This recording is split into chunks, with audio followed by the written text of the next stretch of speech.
안녕하세요. 저는 이혼녀 꼬리표를 달기 전 과부가 되어버린 새댁입니다. 개차반 남편과 시댁에서 시집살이를 했고 참다 못해 이혼까지 요구를 한 게 아닌 요구를 당했던 제 이야기를 들려드리려고 글을 씁니다. 가진 것도 없는데 제 뒤를 지켜주는 부모가 없으면 그렇게 세상살이가 지옥 같다는 걸 느꼈어요. 그걸 어릴 때만 해도 몰랐습니다. 미혼과 기혼의 세상은 많이 다른 것 같아요. 미혼과 기혼의 차이에 큰 의미를 둔 적은 없는데 이혼을 하고 나서 제대로 알았습니다. 저는 기혼의 삶을 실패했지만 다시 시작하게 된 싱글의 삶이 저한테 더 잘 맞는 것 같아요. 비록 기혼을 선택하는 실수를 저질렀어도 다시 싱글로 돌아온 것에 된 것에, 그리고 이전의 미혼 삶보다 더 윤택한 조건으로 싱글이 되었다는 것에 그 실수가 용서가 됩니다. 지금부터 저의 개차반 시댁 이야기를 간추려서 들려드릴게요. 저는 평범한 가정에서 태어나 평범하게 자란 막내딸입니다. 제 위에는 친오빠 하나가 있고 엄마 아빠는 늘 우리 남매에게 사랑을 주는 부모였어요. 부모님은 저희 앞에서 다투는 법이 없으셨고 부모님의 훌륭한 훈육 덕분에 우리 남매 사이도 참 애틋하고 사랑이 가득했어요. 이런 행복한 가정이 깨트려진 건 친정 부모가 돌아가시면서부터였는데요. 제 생일날 가족끼리 놀이공원을 갔을 때입니다. 제 나이는 당시 초등학생이었어요. 쉽게 일어날 수 없는 사고가 왜 하필 우리 부모님한테 일어난 건지 하늘을 많이 원망했습니다. 한 놀이기구가 고장이 나서 멈추는 바람에 일어난 사고였고 119를 불러 사람들을 대피시키던 중 3쌍 정도의 부모님들이 우리뿐만 아니라 아이들 먼저 기구에서 내려주는 걸 돕고 있었어요. 그런데 아이들이 다 내리자마자 기구가 버티지 못하고 쓰러졌죠.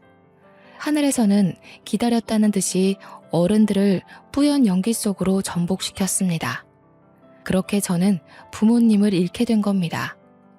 하늘에서 천사가 필요하면 착한 사람들을 일찍 데려간다던데, 그래서 우리 부모님이 하늘 일을 하러 가게 된 거라고 친오빠가 어린 저더러 그렇게 얘기해 준 적이 있었어요. 오빠도 힘들었을 텐데 어린 저를 위해 제 앞에서만큼은 눈물을 보인 적이 없었습니다. 적어도 제 기억으로는요. 친오빠도 당시 중학생으로 어렸던 나이인지라 어쨌든 우리 둘 다 부모님의 죽음을 실감하기가 너무 어려웠어요. 친척들이 우리를 거둬줬는데 선심 좋은 친척들의 보살핌이 아니었다면 다시 일어서는 게 더 고역이었을지 모릅니다. 저희 남매는 친척 덕분에 성인까지 나름 잘 먹고 잘 살았어요. 친오빠는 제 앞에서 티를 안 냈을 뿐 오빠 나름대로 상처가 컸는지 부모님 사망의 트라우마 때문에 구급대원이 되었습니다. 저는 오빠의 뒷바라지로 인해 대학 4년제를 다녔고요. 친오빠는 저를 자기 딸처럼 키우듯 많이 지원을 해줬습니다. 나름 오빠라고 제가 부모님의 빈자리를 느끼지 않도록 노력 많이 해주었어요. 그걸 알기 때문에 저도 얼른 취업을 해서 오빠한테 도움되고자 했고 열심히 공부해서 대기업에 취직했습니다. 대기업에서 받은 봉급을 모아 오빠에게 빚진 돈을 갚으려 했으나 친오빠가 혼을 내는 바람에 할 수 없이 혹시 모를 일을 대비해 돈을 모아두기만 했어요. 부모님이 없는 세상에서 살아야만 하는 건 정말 지옥이나 다름없는 일이었지만 이보다 더 지옥 같은 일이 있다고는 상상하지 못했습니다. 그게 바로 결혼이었어요. 다들 이렇게 사는 건지 결혼을 하면 당연히 감수해야 되는 건지 그건 모르겠습니다. 그냥 저한테는 결혼이 다신 가고 싶지 않은 길이라는 거예요. 왜 제게 또 시련이 닥치는 걸까? 행복하고자 한 결혼에서 왜 그런 불행이 찾아오는 걸까요? 지난 날을 돌이켜보면 너무 후회스럽지만 못 가본 길에 대해 흔들리는 건 어쩔 수 없는 사람의 본능이 아닌가 싶습니다. 그래도 지금 글을 쓰고 있는 이 시점에선 모든 걸 다 잘 회복 중에 있네요. 제가 남편을 만난 건 같은 사내에서였습니다. 남편은 저와 같은 기수로 입사하였고 저보다 2살이 많았어요. 남편은 제 가정사를 알고도 따뜻하게 위로를 해준 사람입니다. 당시 제가 부모님 돌아가시고 공부에만 미쳐서 살다 보니까 연애를 해본 적이 없는데요. 대시하는 남자들이 있었다고 해도 관심이 없어서 다 쳐내기만 했어요. 그런데 어느 날 친오빠가 저한테 그런 말을 해주더라고요. 오빠는 네가 결혼해서 가정을 꾸릴 때까지 결혼할 생각 없어. 내가 널 혼자 두고 어떻게 다른 가정을 만들어. 그런 말을 듣고 당시에는 제가 오빠에게 가장 큰 담례를 할 수 있는 것이 결혼이라 생각했습니다. 그래서 마음 맞는 사람이 있으면 결혼을 하고 싶었고 그 뒤부터 자연스레 오는 기회들을 거부하지 않고 남자들의 태도를 지켜봤습니다. 단지 남편을 알기까지 마땅히 결혼을 하고 싶었던 남자가 없었을 뿐이라 결혼을 하지 않은 것도 있었나 봐요. 남편과 사적인 만남이 늘어갈수록 이 사람이다 싶더라고요.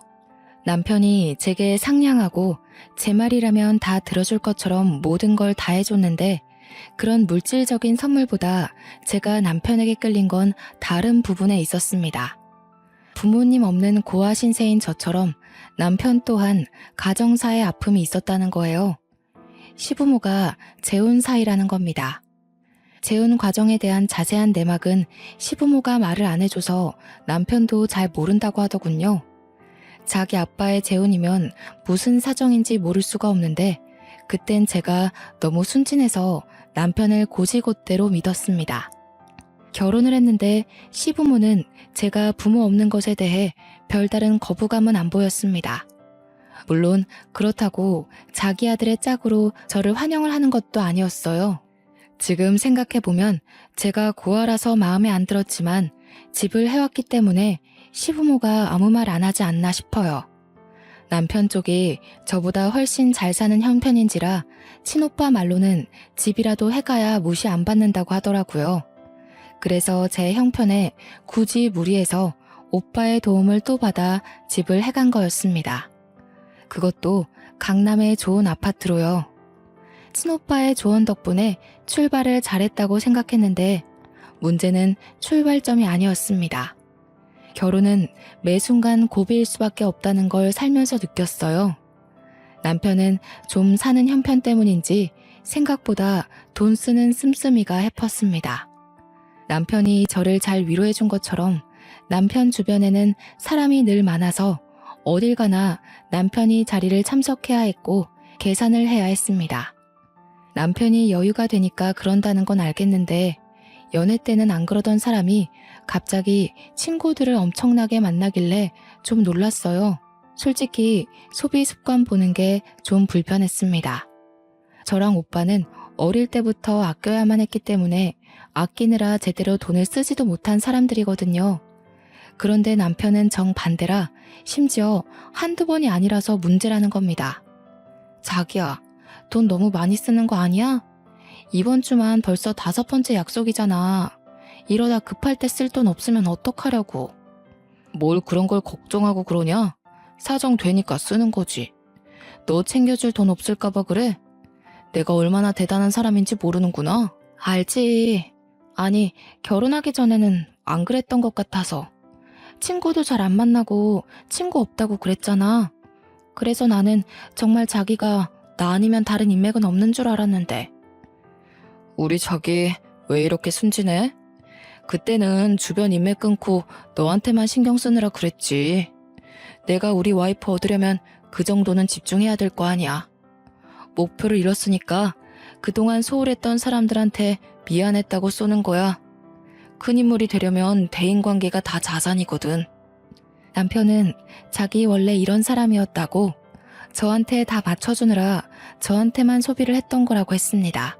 몰랐던 사실이었지만 남편이 저를 위했던 마음도 그리고 자기 인맥을 관리하는 마음도 나쁜 게 아니라 좋은 마음으로 하는 건데 이 이상 더 말리기가 좀 그랬어요.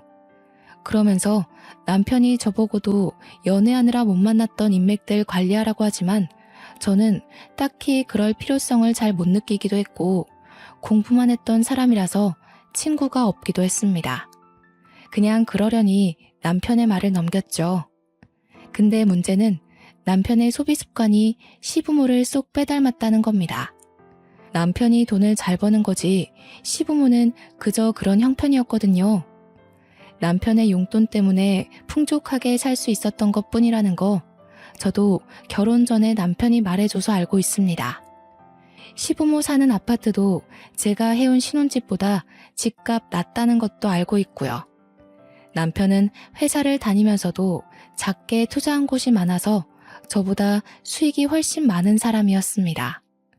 시부모는 자기 아들이 손해보는 장사로 결혼했다고 생각해서 그런지 처음에 제가 신혼집을 해왔을 때는 아무 말 안 턴 사람들이 한 해가 지나니까 점점 입을 떼기 시작하더라고요.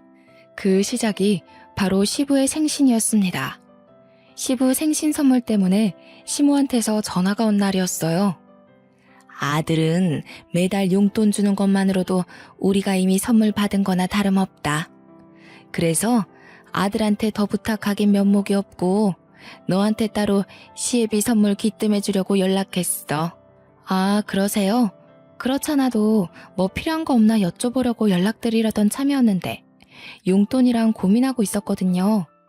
아버님께서 따로 갖고 싶은 거 있으신가 봐요? 그래도 생일 선물인데 용돈보다는 눈에 보이는 게 좋지 않나 싶네. 다른 축하 파티나 식사 자리는 따로 필요 없고 지갑 하나면 될 것 같은데. 지갑 정도야 사드릴 수 있어서 저는 흔쾌히 알겠다고 했는데요. 시모가 따로 찾아놓은 지갑이 있다고 저한테 보내주더라고요.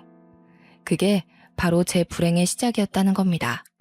저는 그 지갑 정보를 보고 경악을 금치 못했어요. 지갑이 무려 500만 원짜리 명품 지갑이더라고요. 지갑 하나에 500이라는 것이 놀라워서가 아니에요. 그냥 생신 선물 치고는 너무 과한 금액이라서 당황스러울 뿐이었습니다. 저는 시모한테 다시 연락해서 너무 비싼 것 같다고 말씀을 드렸어요. 너는 우리한테 용돈도 안 주고 혼자 벌어먹고 있지 않니? 집 하나 했다고 두 손 두 발 놓고 있으려고 했어? 앞으로도 용돈은 내 아들만 줄 것 같으니 너더러 한 번 해줄 때 크게 해주라는 거야. 어머님, 그래도 500만 원은 제 선에서 좀 힘에 부치는 금액이에요. 다른 선물 뭐 없을까요? 제가 몇십만 원 정도는 가능할 것 같은데요. 몇십만 원? 우리 그런 건 명품 취급도 안 한다. 너가 우리 집 식구 된 지 얼마 안 돼서 모르나 본데 우리 아들 연봉 얼만지 알지? 우리가 재벌이나 다름없어. 사장 사모가 몇십만 원짜리 들고 다니면 사람들이 뭐라고 생각하겠니? 솔직히 시부모 댁이 명품을 들고 다닐 정도로 차고 넘치는 집도 아니었고 명품이 어울리는 사람들도 아니었습니다. 시부모는 남편이 사준 명품 옷이 있더라도 그걸 아낀다며 잘 꺼내 입지도 않는 사람들이에요. 남편 말로는 시부모가 자기 생각해서 용돈 달라는 소리도 잘 안 한다길래 남편이 알아서 시부모 용돈 챙겨주는 거라고 했거든요. 그런데 제가 보는 시부모는 남편이 말해준 이미지와 좀 다르다고 느꼈습니다. 욕심이 없는 사람이라고요? 글쎄요. 저는 문제가 되기 시작한 생신 선물부터 시부모의 욕심을 눈치챘는걸요. 너도 우리 아들이랑 같이 대기업 다니지 않냐? 우리 아들만큼은 못해도 500만 원 선물에 부담스럽진 않을 텐데. 설마 우리한테 그 돈 쓰기 아까워서 그런 거니? 아니요, 그럴 리가요.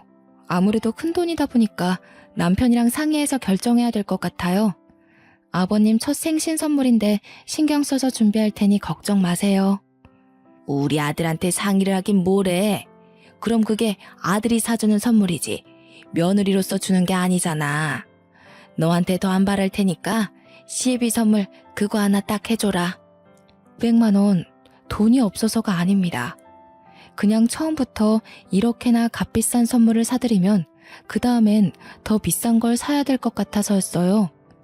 시모의 첫 부탁인데 남편한테 철저히 비밀로 하라는 시모의 말을 거역할 순 없어서 비밀은 지키되 선물은 다른 걸로 신경 써서 구매를 했습니다.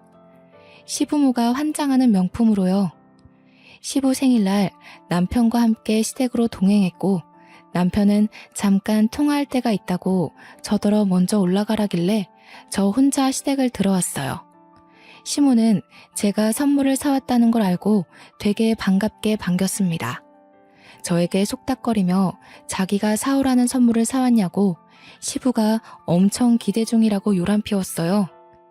지갑을 사긴 했죠. 시모가 말한 500만 원짜리가 아니었을 뿐입니다. 저를 끌고 들어간 시모가 시부 앞에서 마치 자기가 칭찬받고 싶어 안달난 사람처럼 자랑까지 하더라고요. 당신 지난달에 명품 지갑 하나 갖고 싶다고 했죠? 우리 새아기가 당신 생각해서 그걸로 딱 사왔지 뭐예요? 제가 따로 연락해서 부탁했다니까요. 난감한 상황이었습니다. 시모의 자랑에 시부는 이미 기대에 찬 눈빛이었어요. 시부가 이 선물을 풀어보기 전에 사실을 말씀드려야겠더라고요. 저는 들뜬 두 사람 앞으로 머쓱하게 웃으면서 시부 지갑 그때 그게 아니고 40만 원 정도의 적당선의 명품으로 샀다고 했어요.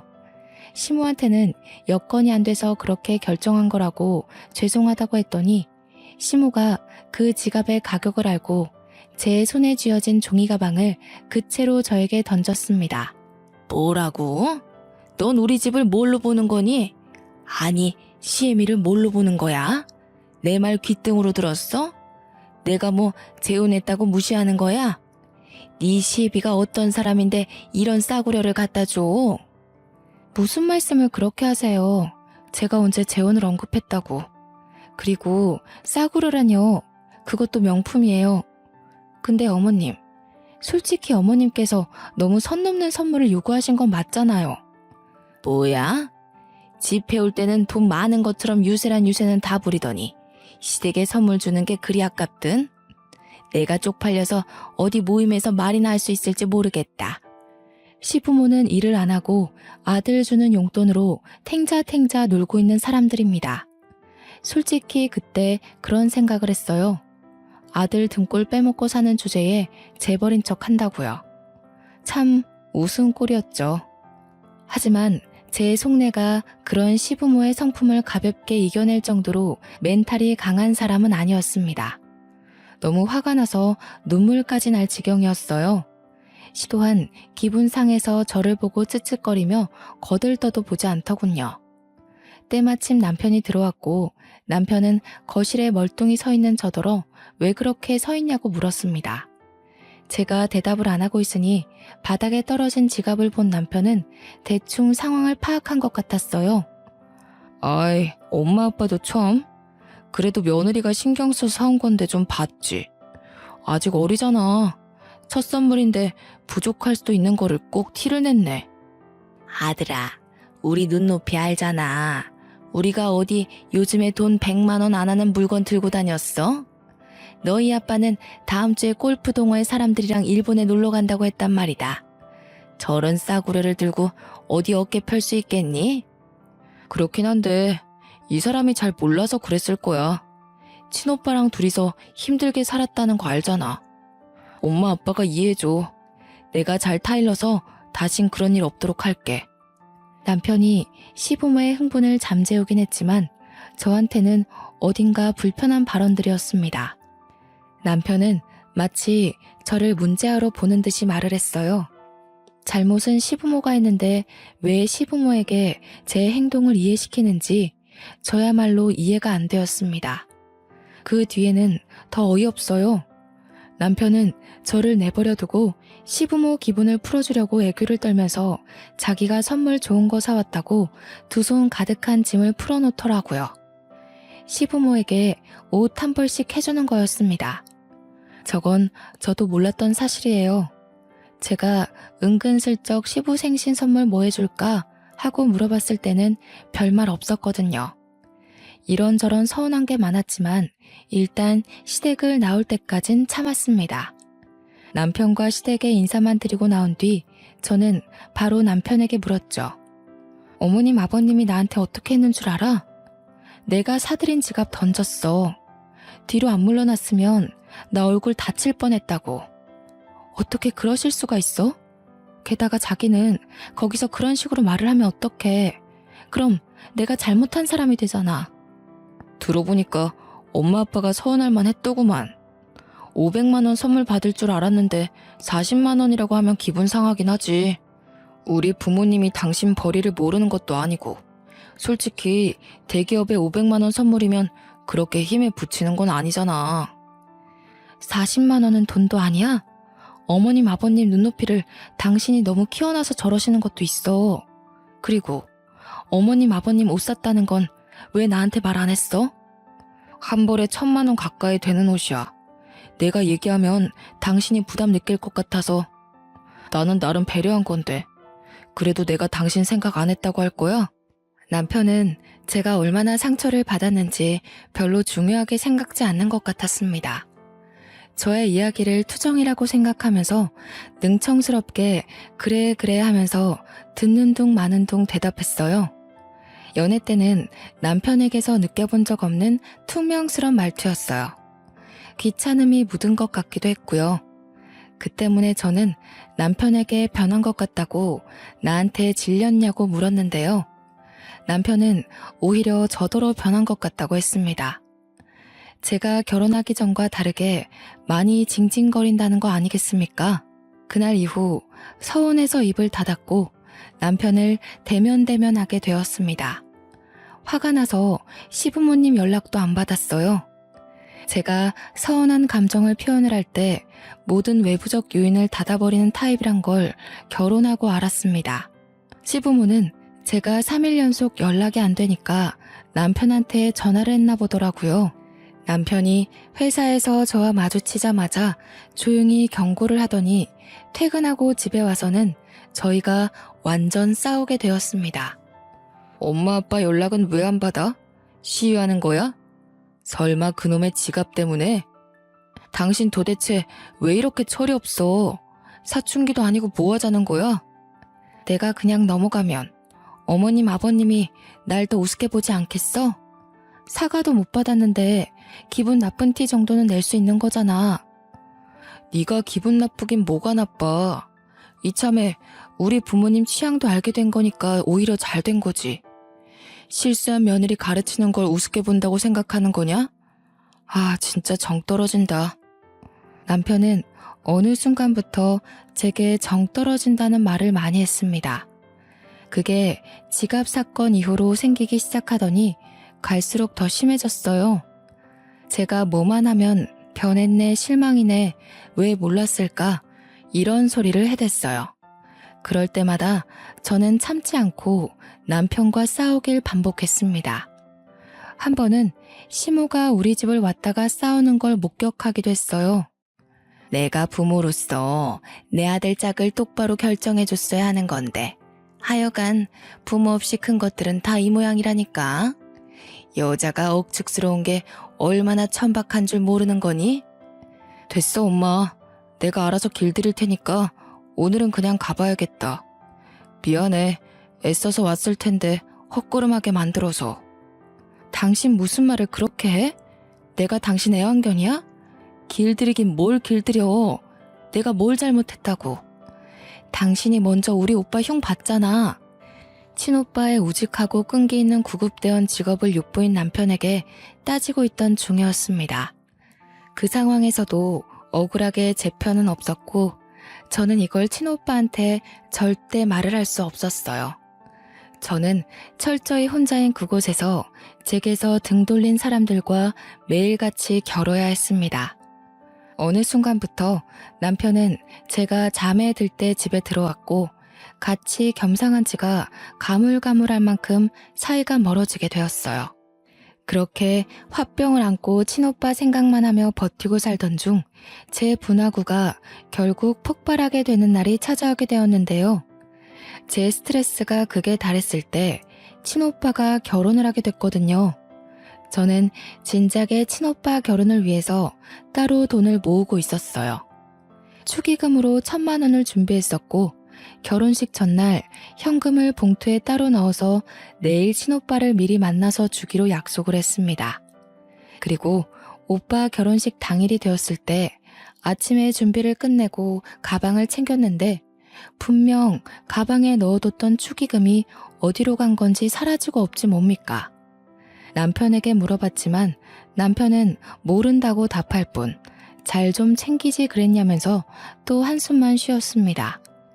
당시 그때는 남편과 싸울 시간이 없었어요. 졸인 마음으로 집안 구석구석 뒤졌는데도 봉투가 안 보이더라고요. 찾다가 지쳐가고 있을 때 그만 출발해야 할 시간이 임박했고 결국 저는 빈손으로 친오빠 결혼을 축하하게 되었습니다. 친오빠에게 축의금 사정을 얘기하고 미안하다 했더니 오빠가 자기는 괜찮은데 그 돈 어떡하냐고 다시 한번 잘 찾아보라고 위로해 주더군요. 그래서 집에 가서 다시 찾아봤습니다. 며칠을 찾아도 없어서 결국 포기를 해버렸는데 한날 시부모 집 근처에 갔다가 경비원이랑 얘기 중인 시부를 발견했어요. 시부가 경비원에게 지난번 문제를 일으켰던 500만 원 명품 지갑을 들고 있더라고요. 경비원에게 자랑을 하고 있었습니다. 그런데 왜 그 순간 지난날 잃어버린 축의금이 떠올랐을까요?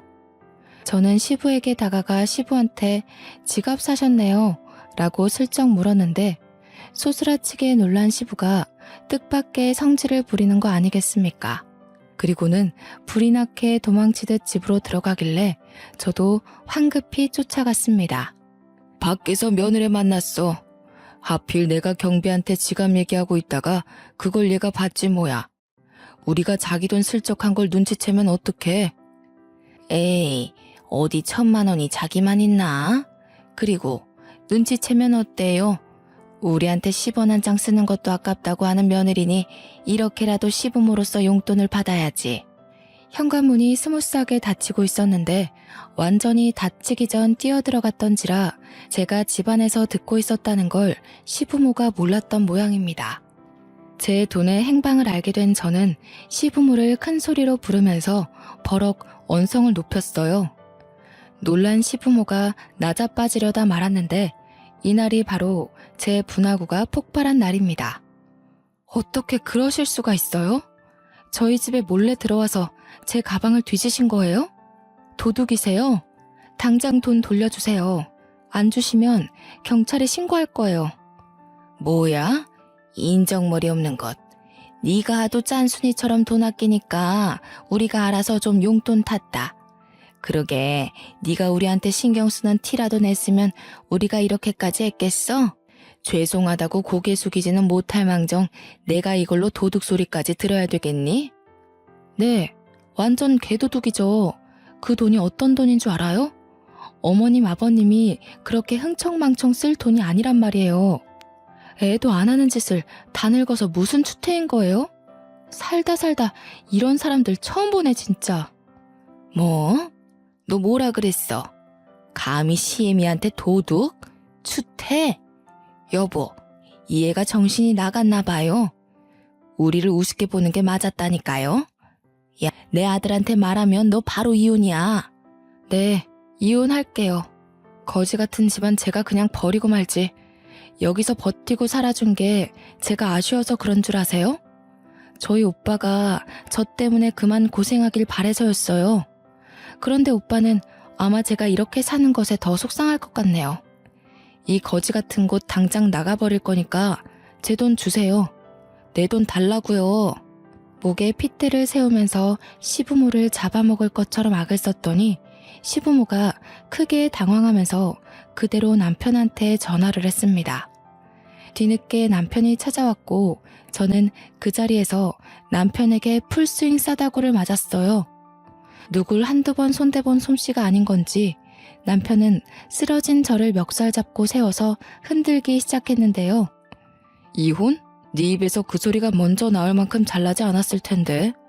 그래, 내가 널 진작에 벌었어야 하는 건데 실수했어. 네가 감히 내 부모님한테 도둑 소리를 해? 너 합의 이혼은 기대도 하지 마. 소송할 거야. 위자료나 준비해.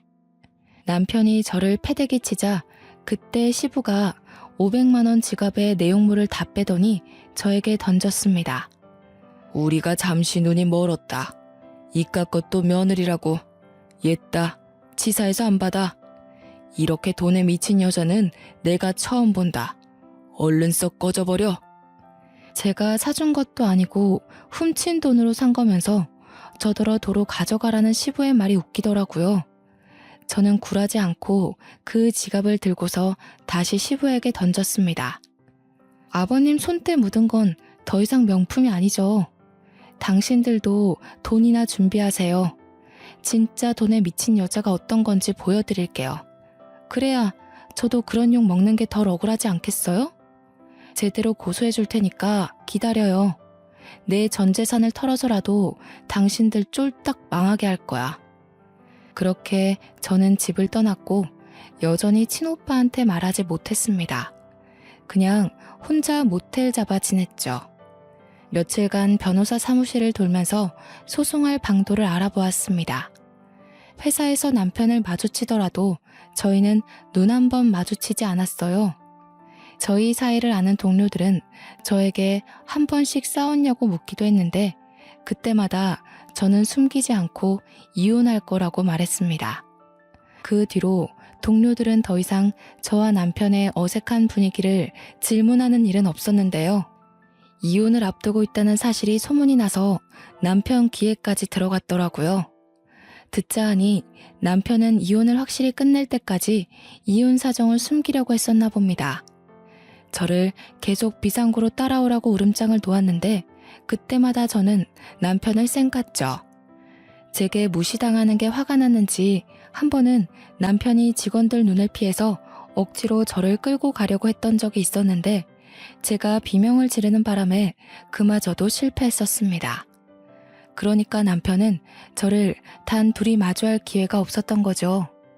그 상황에서 저는 매일같이 변호사와 면담을 하면서 소송 준비를 철저히 했어요. 그러나 이게 무슨 날벼락인 건지, 아니 이걸 내게 돈벼락이라고 해야 되는 건지 모르겠는데 저는 어느 날 충격적인 소식을 듣게 되었습니다. 남편이 회사 비상구 계단에서 굴러떨어지는 바람에 사망했다는 거 아니겠습니까? 당황스럽고 놀라운 소식이라서 급히 장례식장을 찾았는데 영정사진이 남편인 걸 보고 그제야 실감을 했습니다. 네가 어디라고 여길 찾아와? 이게 다 너 때문이야. 네가 우리 집 며느리로만 안 들어왔어도 내가 우리 아들을 잃는 일은 없었어. 내 아들 살려내. 우리 아들 살려내라고 이 여우 같은 년아. 불과 2주 전 제 뺨을 친 남편이 죽었다는 게 놀라워서 시모가 저를 원망하는 것도 안 들렸습니다. 이게 무슨 허무한 죽음이란 말입니까? 법정까지 가서 개싸움을 벌이게 될 줄 알고 정말 철저히 준비 중이었는데 죽어버리다뇨. 이건 저와 변호사님이 준비 못했던 변수였습니다. 그때 멍 때리고 있는 제게 시부가 나타나 밀치면서 불결하니까 꺼지라고 욕을 했어요. 집안에 제가 들어와서 망했다고 하면서 울부짖었습니다. 그 정신없는 와중에 순간적으로 제 눈에 들어온 사람이 있었는데요. 직장 동료들 틈에 껴서 조용히 음식을 먹고 있는 젊은 여자였습니다. 그쪽 사람들은 남편 동료 직원이기도 하면서 저의 동료이기도 했기에 몇몇은 저랑 알고 있는 사이였어요. 제가 시부모의 원망을 받고 있을 때 정확히 저와 눈이 마주친 여자였는데 일순간 어딘가 모르게 쎄한 기분이 들더라고요. 그 젊은 여자의 눈빛과 표정이 남편의 죽음을 슬퍼한다고 보기엔 어려웠고 심지어 저를 업신여기는 듯한 분위기를 풍겼습니다. 왜 그런가 했더니 다 이유가 있었더라고요.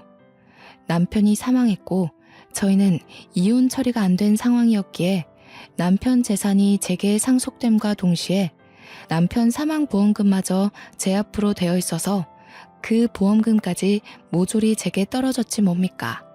남편이랑 신혼 초일 때 서로 사랑하는 마음에 사망보험금 수익자로 서로의 이름을 써서 계약했거든요. 이 때문에 저는 수익자를 당장 신오빠 쪽으로 돌려놓는 대비를 하기도 했네요.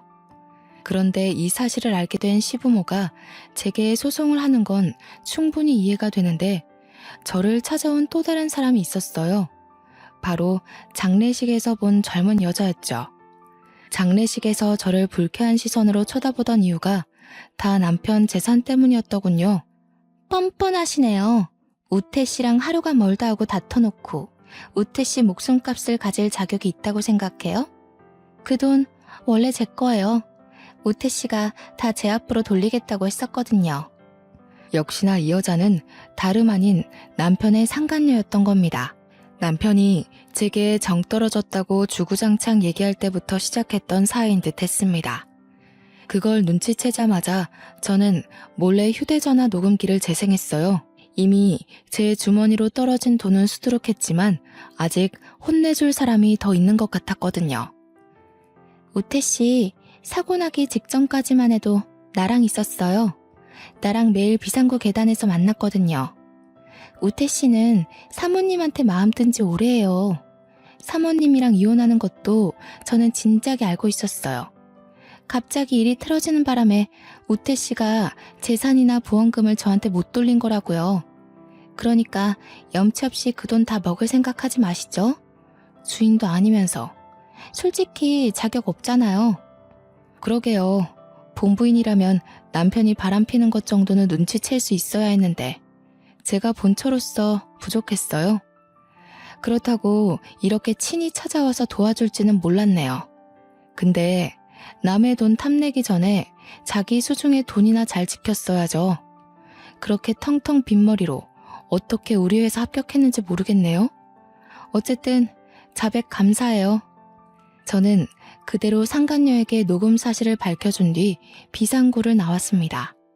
남편 회사 자리를 찾아가 뒤져 상간녀의 흔적을 더 찾았어요.